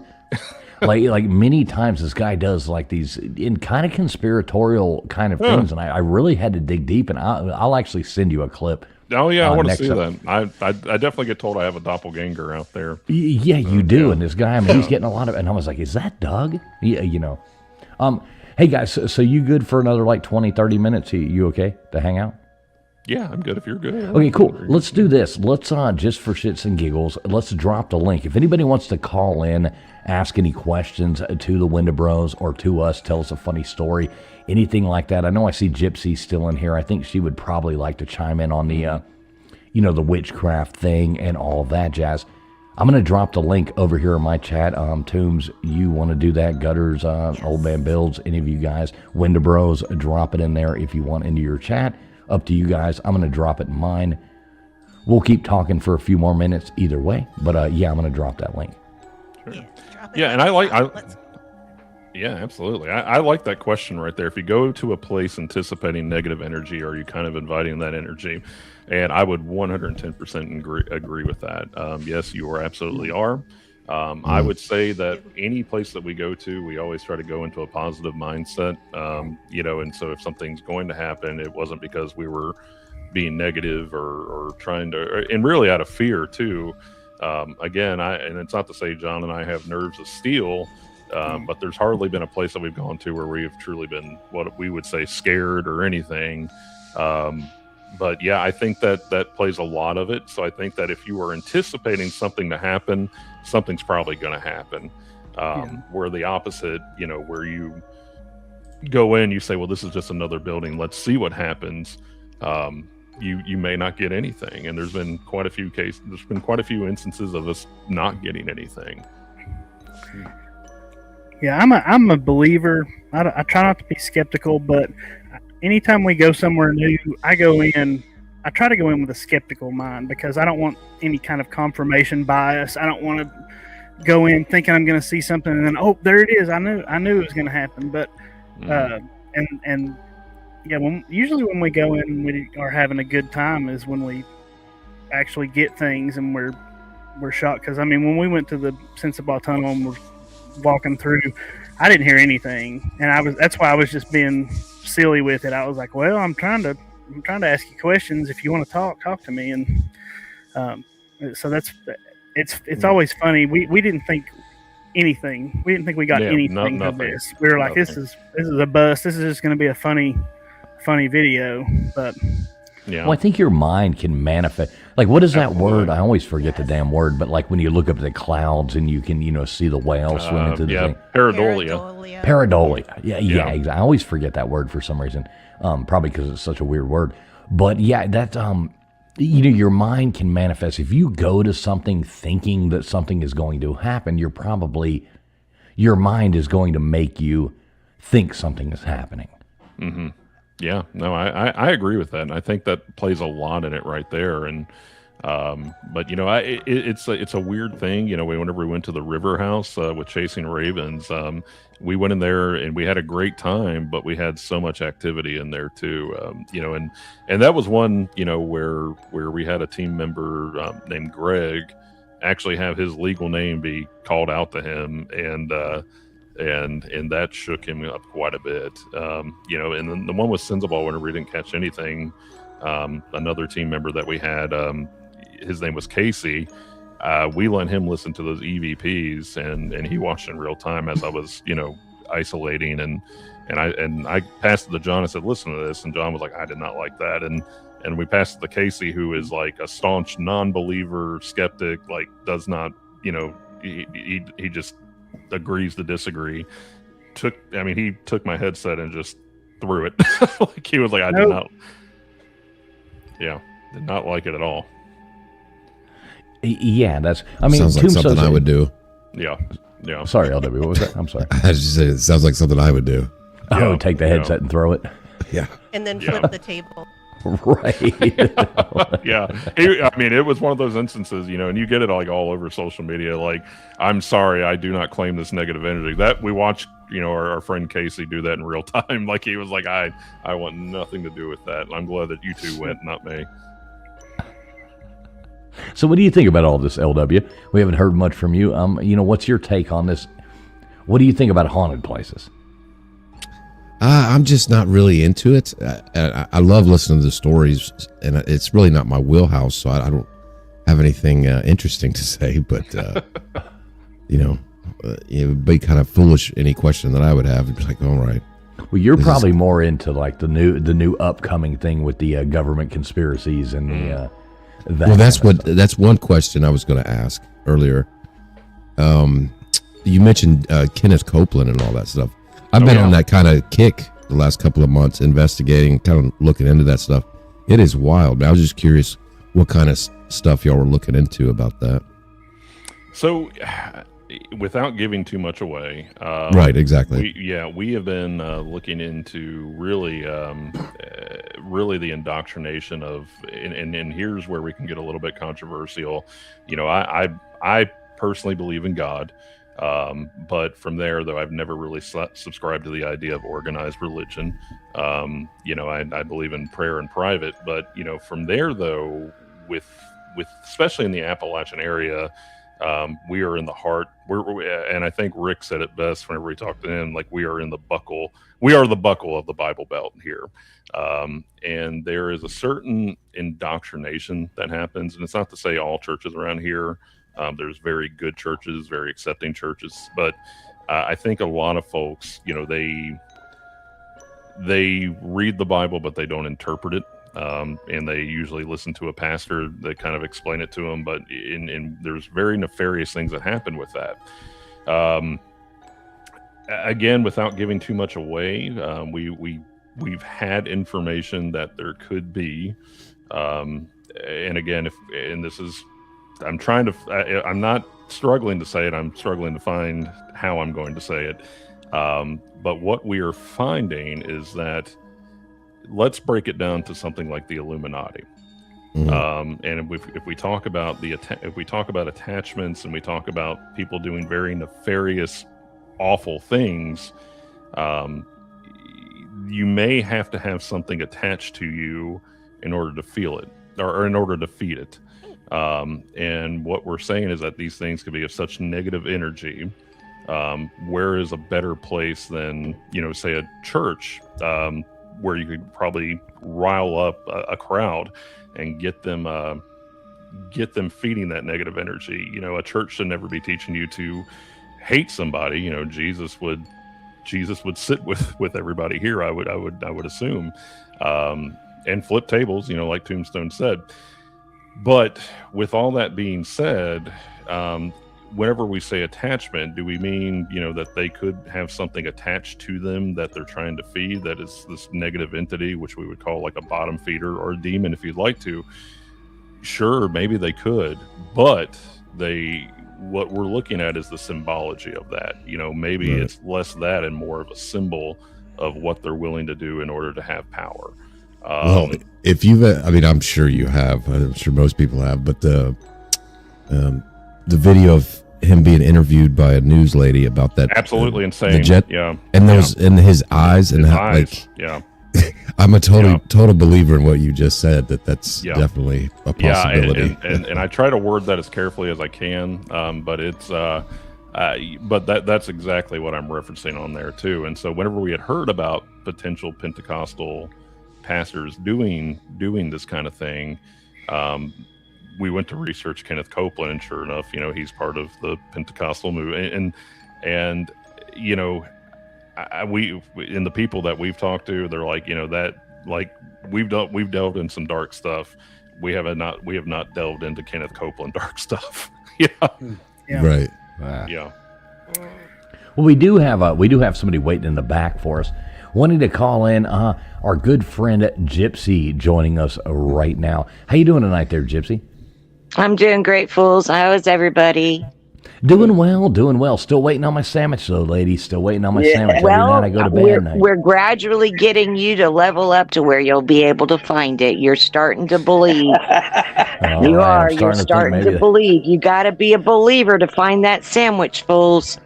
All right. Gypsy says she's sending me a sandwich in my dreams, and I have not gotten it yet. She told me to find a locker. I keep looking. Anyway, Gypsy, what you got going on? I know you probably have a couple things you could ask the Wendibros about stuff that you do.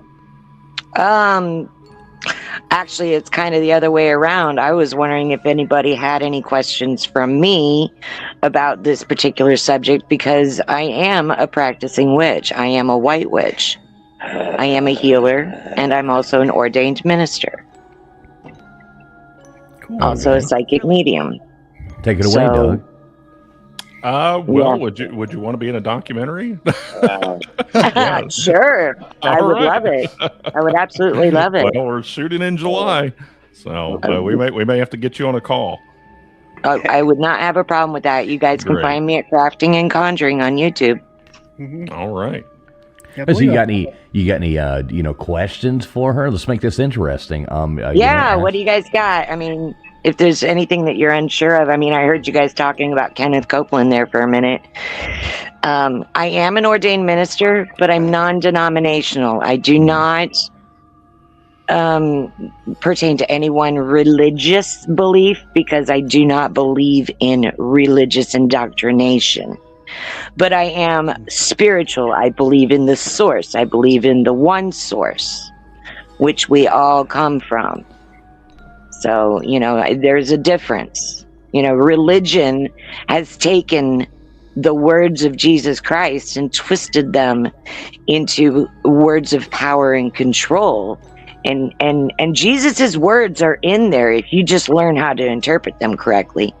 And if you're reading a modern day Bible, then you're never going to get the true word, because most of it's been edited or omitted or embellished by people who weren't even there at the time that these stories came from.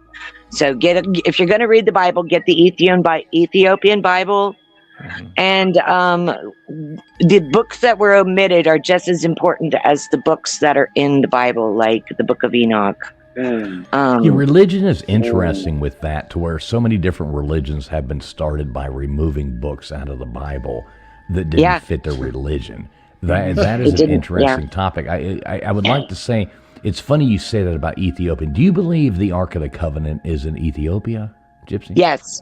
Okay. Yes. Okay, that's an interesting topic. Yes, isn't it?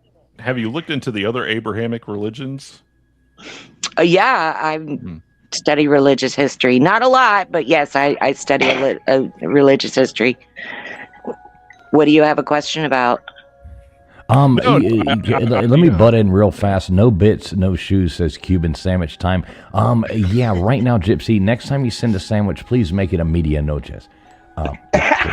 Just throwing that out there. It's bologna with Miracle Whip on Wonder Bread. Remember? I didn't forget. I want the media noches now.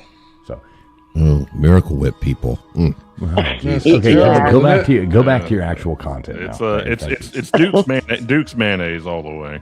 It's got I like this guy. Like a natural laxative. Real mayonnaise. Real mayonnaise. Yeah.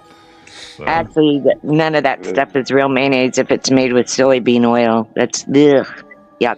Get mayonnaise that's made with olive oil or avocado oil. Okay, go back to the actual topic, or we'll be right back to arguing whether or not. What else can I tell you? What do you need? What do you need to know? Well, no, I really just wanted to know about your opinion on other Abrahamic religions. Have you studied Islam, or have you read the Quran, or do you study anything with Judaism? I've looked into all of them, and again, they fall under the same religious tool to control people through fear. Okay. There's so much more to this planet than what meets the eye, and we're coming to a point in the evolution and timeline of this planet to where the truth is going to be revealed here pretty soon, within the next 2 years. The planets are aligning. There's no reason. This is not a coincidence that all of this is happening all at one time.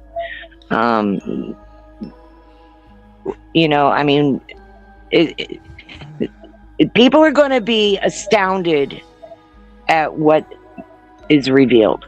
I'll put it that way. And how far certain people have gone to hide the truth from us. Well, give us a little more detail. In what way do you mean that, astounded by what is about to be revealed? What do you foresee? Okay, so they've got us trapped in this timeline of thinking that we need to live just to be reincarnated. Ever ask yourself why? Well, no. I mean, personally, I have not, because I don't really believe in reincarnation. But a lot of people do. well, yeah, and they have that right to. But that's what I'm curious. Like, from that aspect, explain that to us. I can speak from personal experience, because I've been suffering with AFib since I was 18 years old, and I dropped dead when I thought it was fainting, but it turned out my heart was stopping and I was dropping dead. So I went 30 years undiagnosed with this. I just thought I was fainting, but it turned out I was dropping dead. And at one point along the way, I went backwards in time by about 10 years, because the reality I woke up in wasn't the same one that I had left. So you guys are talking about a dimensional time paradox. I've lived it. I'm living it now. I'm 10 years backwards from where I was. Maybe I try to say I should be, but no, they put me here for a reason. I'm right where I belong, right here, right now in this timeline. And we're in a dual timeline right now, because what they did in CERN, I think it was back in 2007, they literally split the timeline, and they've got us in two different timelines at one time. So there's a lot going on. A lot. I got a question and for man you. has caused a lot of it. All right, so Old Man has a question for you. Is there more than one Ark of the Covenant? Yes. How many? Well, if it's biblical, Seven. it would be 7. But, like, that would be the easy guess Yes, on that one. it's 7. And just so you know, I didn't research that information. Spirit just gave me the answer. When you asked the question, they popped the number 7 in my head. Okay. So are they honestly, on different continents? Yes. As a matter of fact, there's even one on the moon. There's one on the moon. Well, that would make 8. About that. That would make 8 then, if we had to do that, because unless you're counting the ice wall in Antarctica, being outside and not a continent. But what say you on that, Doug? About the ice wall? Yeah, I'm still trying to book a plane ticket to get over it. I know. Hey, let me know when you do. I'm going with you, brother. I am going with you to the ice wall. We're climbing that. We're climbing that mofo. Yeah, I'm looking for the Bifrost. No. All these globetrotters. I want to add it to my collection. Yeah. I always make the joke about being a flat earther, just for fun, calling everybody globetrotters. I mean, I think it's one of the most ridiculous things. If you ever know somebody who is like I don't want one of these people who has like 7 subscribers and is a self-proclaimed flat earther. I want one of these people who has like 200,000 subscribers that is a flat earther to come on here one night and talk to us about that concept. Let me know whenever that happens. I'd love to be on there. We John and I back in I'm our gonna early watch days. me in the chat. Yeah. Back in our early days, we had a flat Earth fiasco a little bit, and we had to explain the curvature of the Earth and horizons, and it was a whole thing. But it's flat Earth is, and I think it's so funny though with flat earthers, they like to say that they're persecuted right now, but if you actually study history, it was actually quite the opposite. So the folks that actually introduced the idea of the Earth being a globe around that time, they were actually killed. They were actually killed. Yes. So it's excommunicated from the church. It was heresy, and that was heresy. Yeah, as it should be. All you globetards out there, joking, folks, joking. That's when I can buy into a whole lot of conspiracies. I still think we got to ask you guys again. I know we got you back up here, but maybe your thoughts have changed over time since you've been here. Doug, did we or did we not land on the moon in 1969? I think that we did talk about that, and I said that I don't believe that. Okay, so let me preface. Have we been to space? Yes. Do I believe that we've been to the moon in 1969? I don't know if I do or not. I will say that we were at an arms race during the Cold War to get there and to beat other countries there. There's a lot of things that don't add up to me, especially telecommunications from the moon to Earth in 1969, and the fact that we've been unable to replicate the technology that we used to get there at that time. I can't, have I been to the moon? No. Can I confirm it? No. But it's fascinating whenever you speed the footage up, and it does look like a casual walk. I'll just say this quote from the Red Hot Chili Peppers, and that was "Space may be the final frontier, but it was filmed in a Hollywood basement." So, that's a great lyric. You guys keep saying you don't think that we had the technology to go, but you got to remember that the Roswell crash happened in 1947, and there was a live entity that was taken into custody after that crash. Well, what do you think, Gypsy? What do you think? Oh, Gypsy? I believe we actually went, but did we see the real video from the landing? Absolutely not. See, that's where I am. That's where I'm at believe. too. Yeah. that we did go or we did send something We there. went. Maybe we But they didn't go didn't in show us 60 what we really found. Well, wait a minute. Maybe we didn't go in 69. Maybe that was all a spoof. Or maybe that it was so hard to replicate what we did, they couldn't show us what we really did. What about you, John? They had to do you show the think? people something. Right. What do you think, John? They had to show the people wait something. Wait a minute, Gypsy. Hang on a second, Gypsy. Let's hear from John. Let's hear John's take on this. I think we did. I think that it's. I've not dug deep into that one. I mean, so they talk about not having the proper technology or something, but I mean, we pretty much know the government is like always 10 years ahead of anything they've given to the private sector. Right. So, like, I'm sure that they probably did have the technology to be able to go. Now, whether or not they want to invest the money to go back, obviously, I don't think there was anything there. I don't think there's anything we can get out of the moon. You probably think the Earth is round too, don't you, sir? I don't know. I really think it's pyramid because there's pyramids everywhere. No, so, but yeah, that's which country in the world has the most pyramids? I don't know. Good question. Maybe South America. China? Yeah, it would have to be in South America, wouldn't it? No. Go ahead, Tombstones, if you know. Answer it. Mexico? No. Sudan.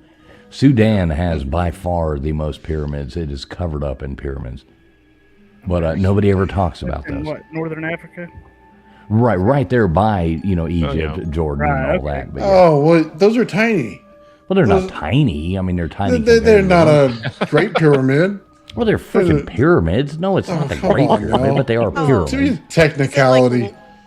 Lawn art? Is that what you're talking about? Like, hey, which U.S. state has the most pink flamingos? Okay, we can. There's like teepees out there, is what they are. Here's a funny fact. Per capita, which U.S. state or which U.S. state gets the most plastic surgeries? That would be Utah, because of Salt Lake City. Very interesting. What? Yeah. Pretty cool. So you think Gypsy, while we still got you here, we got to wrap this up here in a moment. So you think we did land on the moon in 1969, Gypsy? Yes.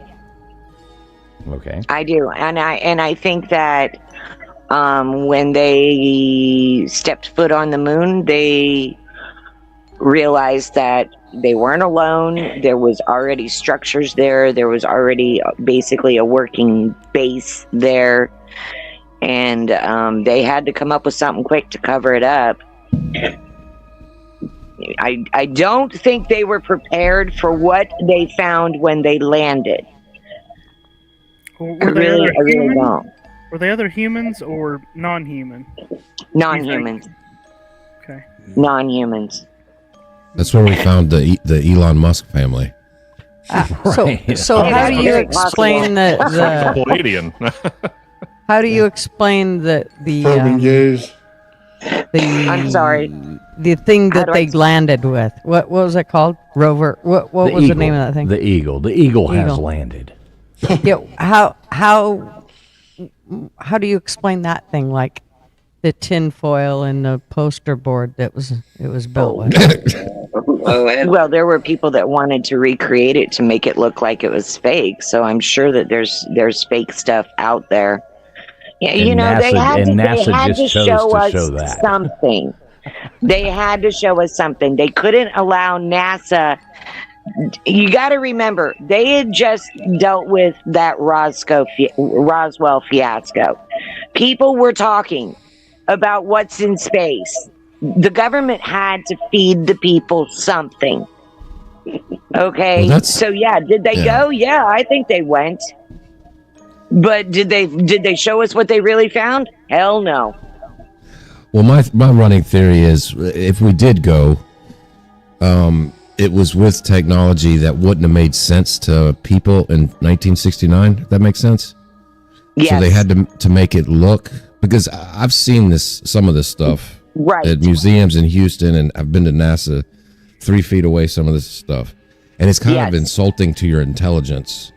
Yes. To look at that and be like, well, that's not. I mean, yes. Yeah. The thing that landed on the moon, or what they showed, that looks like a third grade science project. They did that on purpose. They did that on purpose. You got to remember, our government is all about propaganda. You know, they're going to feed you. It's just like these UFO stories that they're allowing to be posted on the news lately. You know, do we believe that they're actual UFOs, or are they reverse engineered by our own government? There you go. Either way, the technology came from outer space. This phone I'm using to talk to you, where did we see it first? We saw it on the TV show Star Trek, back when TVs were black and white. Think about it. They already had this design back when Star Trek was showed in black and white. Right? Because I'm looking at you guys and you guys are looking at me. That was the exact same thing that we saw for the very first time on a black and white television. What was it? When did Star Trek hit the TV? 1957 or something like that? Where did they get that technology? Nikola Tesla had that type of technology back when he was doing stuff, and I believe that was in, 26? Right. Yeah, but that's before Roswell. Right, exactly. That's my point. They already had this technology. It was just the Roswell incident made it public because so many people saw it. Right. All right, Gypsy. So, tell Doug and John here at the Wendibros how they can get in touch with you. We do have one more caller in the back, and then we're going to bounce out of here and wrap this thing up. We got to stick to our timeline, otherwise, Mr. Producer will yell at me. So, Gypsy, tell these guys how, and tell everybody out there listening how they can get in touch with you real quick. And we got one more caller to bring up. I will gladly do that. You can find me on YouTube at crafting-and-conjuring. I also have a Facebook page, the Lost Art Ministry, if you want to go there, but it's better to get me at Crafting and Conjuring. Just drop me a message through there, or Gypsy Spencer through Messenger, and I spell it JYPSEA. There you go. So go over there and check out Gypsy. Gypsy, as always, a pleasure. Thanks for coming on. Please make that sandwich a media noches, and because I think the other one is obviously. And if you guys. And if anybody out there has any kind of questions about any of the things that I might have some knowledge of, please feel free to contact me. You know, even if you just need some spiritual advice, please contact me. That's what my YouTube channel is all about. I'm trying to help people that are lost, confused, or just need somebody to listen. All right, will do, beautiful lady. Thanks as always for calling. I'm glad that you did. Haven't heard from you in a while, so make sure you come back on here and check us out. I've been here. I just don't always call in. All right, there you go. Love you, Gypsy. Thanks for coming up. Good to see you. Love you guys. Bye. All right, so we got one last person coming in. They do not need an introduction, but they have one anyway. And keep having as many Duggars as possible. So it's going to be a Duggar America, everybody. All right, Mr. Duggar, how you doing tonight, fine sir? I'm doing good. Good to see you there, fools. LW, Miss Gutters, the old man, and that little sugar britches known as Tombstone. two Dougs in one blog, man. We'll have to just take over, So that's right. Watch out. Yep. Nice to meet you, fellers. I listen to you. I have a real strong opinion about Christ and the Christian belief, and false prophets, false religions. It's quoted in a lot of Bibles of a man with the blue scarf is our word. So, and that sounds like something from the East. So. But as far as UFOs and stuff, they're out there. I don't care. You can say you'll never not convince me from what I've personally seen. Oh wow! Happened in the skies above New Mexico and on a shrimp boat out in the Gulf of Mexico, or Gulf of America now, I guess it's called. But people just go about their days unaware of what's really out there. There is a lot of power out there that people aren't aware of. You got people eating. I agree. Kids. They got people out there eating babies, trying to get evil powers. So, I mean, there's some evil shit in this world, but there's a lot of good to combat it. But I'm just going to say it's so strange that you said that. It's yeah. Is that like a teaser on what you might be getting into in some of these documentaries? I'm not going to confirm nor deny. All right, confirm or deny. I like it. Yeah. Just remember, you heard it first here on Traveling Fool Show. Right. I agree with you about that. And I also agree, about extraterrestrial life. I think that in the infinite expanse of space, it would be naive to think that there's nothing else out there. Oh, absolutely. Absolutely. And the stuff like Islam, I'm not a Islamophobist or whatever. It's that religion's made to infiltrate from within, and that's what's been going on in a lot of the stuff that the mass populations are migrating into our country. We don't know who these people are. Well, they're doing it all over the world. They're not just doing it here. And sometimes I think they use the UFO thing to go squirrel, give you something else to look at while other shit goes down. I agree with a lot of things that are going on, with some things I don't agree with. But, just pay attention. I pray about it. And a lot of people that don't read their Bibles, it answers a lot of questions, or may give you some way in what direction you should see. I think. Well, it's like if you look at like the capital of Pakistan, Islamabad. That basically translates to submission to God, and like in their terms. And I always thought that was pretty. You're bringing up the Muslim things. And, I don't discriminate on religion. I have Muslim friends. I have Hindu friends. I'm Catholic, but I have my own beliefs. I don't mind hearing other people's. I don't get my feelings hurt if they disagree with me. I've had many conversations with all Muslims and it being only me. And we've talked religion. We've talked different things. And it's funny when people to people actually talking agree on way more than what you see on social media. And I think that's a sad thing.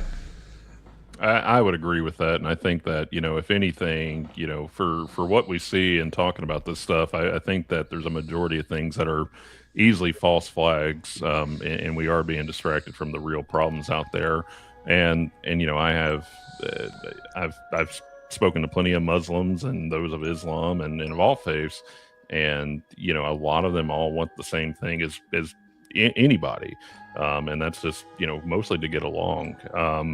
So I think that, a lot of this stuff is just perpetuating certain narratives that, aren't true. And if they are true, then it would be, heavy indoctrination and not unlike things that we've talked about tonight on the topics. But, I would say, to be a faith and everything, you sit down and I think conversation fixes a lot of things. And I think having a genuine conversation would fix a lot of the issues that we have right now. One of the funniest things, so I was at this hotel one time and I'm in a 99% population Muslim, world. And I'd been getting friends to be, and I'm staying at this, really nice hotel, and all the security guards, they're all Muslims, and they're all, they don't drink, they don't anything.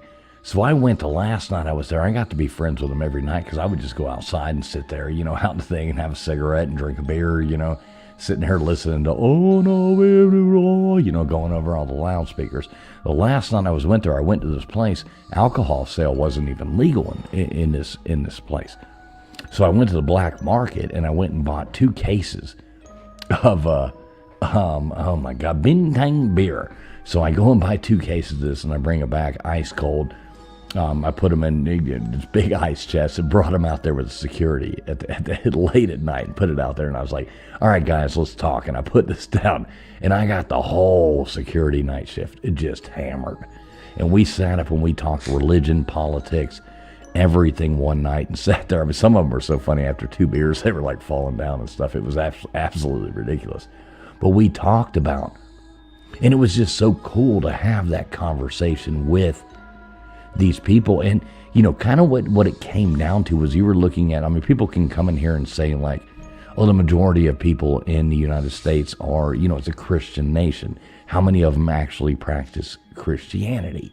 The majority of these people in this country are Muslims. How many of them are actually really practicing, you know, what do you call it? Muslimism? I don't know. Right. You know what I mean? New word created by traveling fool. Right, exactly. So it was neat to have that conversation with people and actually, you know, open up. And I still get messages. These people still send me, you know, these, you know, their kids like I became like friends over life with a lot of these people. They send me their pictures of their kids having their 5th grade graduation party and their sister-in-law getting married. And you know what I mean? I still get like, you know, at least every 6 weeks, I get a message from one of these people sending me something, you know, like keeping in contact. And I think that's cool. Mm-hmm. Yep. That's really cool. Right. And it's neat. People aren't that far apart from each other. Can you add John back in? Yeah. Thank you, sir. Sorry about that. Sorry, John. Didn't even see you jump out there. That's okay. I don't know what happened. All right, we got you back. I think you're not showing up on the thing. Duggar took your spot. So, Duggar, what else you got for us, brother? We're about to wrap this up. I just want to know where I can catch these two fellas. Okay, it's up there on the deal there now. Thank you. Right. Yeah. I've got Nightbot dropping their link. Yeah, we're about to go over all that right here. We're about to give them the opportunity to shout out everything in the world if they want to shout out. Well, I got one thing I do got to say is I hope everybody that's came and watched the channel tonight receives God's blessing. May the panel receive God's blessings. And, you know, Mr. Duggar believes he's just too blessed to be stressed. So y'all take care of your little bitty selves and doodly-doo. Love you, Mr. Duggar. Bye-bye. You're awesome, Duggars. Love you, Bubs. All right, there we go. Hearing it from Mr. Duggars. All right, so let's wrap this thing up. So, Wendibros. Wendibros. I'm about to call you the Indigo Girls or something. I came for a monster. I came for. Yeah, right, exactly. So tell everybody what you got coming up or what you got going on, where to find you guys at. I know their links are in the description of the video. Nightbot has been dropping their link all the way through, all their links, Instagram, Facebook, but I'll let them explain this. I've got some of your, stuff you wanted me to bring up right here, ready to go. So you just, rock and roll, brothers. Sure. John, anything you want to touch on before I? No, you go for it. You are much better versed than I am. All right. Okay. So yeah, we have, as you can see right there, Case File Abyss, which is a tentative title with our good friend Rick from the Euroshrine there, where we're going to be diving into how scary humanity itself can be. And I think a lot of stuff that we touched on tonight you may see this kind of surface on it. So, but Rick is a very fascinating individual, very intelligent guy. And he tends to back up what he says. So I hope that everybody tunes into that. Should be released on our YouTube channel probably in July. We're going to debut that at a retreat, and then it should be on YouTube live that same day. From there, we also have our Appalachian Witchcraft documentary, and that's also we're shooting for a local theatrical release. Hopefully, fingers crossed. But if that falls through, I will be invited to. You get an invite. Everybody gets an invite. But that is a Wendibros documentary, shining light on Appalachian witchcraft, what it truly means. And we will get into the dark side of it, but we're also going to be shining a lot of light on it too. And really trying to brush away the superstitions that surround it and the fear that goes around it as well too, and treating that with the respect that we think that it deserves. And then from there, we have a few other episodic releases coming up, but along with the convention-wise, we have the West Paranormal Expo. Again, we are very grateful and blessed to say that we are going to be featured headliners on there, which we were just as stunned as everybody that we were invited to be the headliners. But we'll be there with Aaron G. Thompson, who was featured in Netflix 28 Days Haunted. And then actually a couple other locals that are near us, Outlaw Paranormal with Jimmy Ricker and Jeffrey Ward. But there's a whole lot of folks that we've come to be friends with that are going to be there. So if you're in Kentucky, if you just want to plan a day to come out there, that'd be a great time to come see the Wendibros talk about, a lot of what we talked about tonight, but what we're really focusing on is putting the research back into paranormal, rather than, going in and just assuming something, really going in there and talking to people, understanding the history, understanding the story, lore, and then, just really getting folks out there to be more investigative rather than reactive. And from there, though, we also we have our own Bristol Mothman now, which we've been asked by a few people to look into. So Bristol, Tennessee has had its own Mothman type of sighting with a winged man. So we should be discussing that here very soon. Past that, we should be wrapping up our Sensibal Tunnel episode. That has been a cursed episode because the first footage that we shot, some of it got corrupted. Went back and shot a second bit of it, which is a-okay. And then I think we're just going to put the finishing touches on that, release that on our YouTube channel. Trying to think of anything else that we have going on. I know there's a few other episodes. The West Virginia Man on Fire, which we were requested to go and look at. Apparently there could be a Will-O-the-Wisp case out in West Virginia, and I always say that if there's anything out there spooky or cryptid-like, I guarantee you're going to find it in West Virginia, which is kind of like the Middle Earth of America in a way. And then I'm trying to think of anything else. So we have the West Kentucky Paranormal Expo. You can catch us on June 12th at the Saucers Over Appalachia Festival, where we'll be set up with our good friends Chasing Ravens. And we may even have a very special guest showing up there. We just have to confirm it. That will be joining us at the booth as well too. And I'm sure he'll be willing to sign some autographs if he shows up. He's a good guy. But we just got to confirm that before we say anything about that. And then of course Fraggleween, which will be in Bristol, and we will be featured paranormal panelist on there, and it should be streaming to Hulu and I believe Amazon Prime on that evening, so you can catch us on there too. But yeah, a lot of stuff in the works. I don't know if I've forgotten any of the topics that we're covering. So, John, right? We went over so many tonight. It's really hard to think. Fraggleween, that sounds like fun. It's a lot of fun. It's actually kind of like it's almost like a hybrid of local artists. It involves local artists, paranormal groups, and burlesque. So now it's sounding like a lot more fun. Speaking your language now. Huh? Yeah, right. Okay, you're reeling me in. Where is this? Where is Bristol, Virginia. Yeah, so it's just right over there. But it's right next to Bristol, Tennessee, where the home of country music. Right. I mean, that's where country music. Right near the country music. Yep, right there, right near the Country Music Museum. So, and it's right across the park where we'll be set up for Saucers Over Appalachia as well too. Yeah, maybe we need to go to that one. Maybe we should all show up there. You kind of sold me at the burlesque, but I do like other stuff going on there too. When I heard Fraggle, I thought of Fraggle Rock. No. I did too. I get that. Yeah, I did too.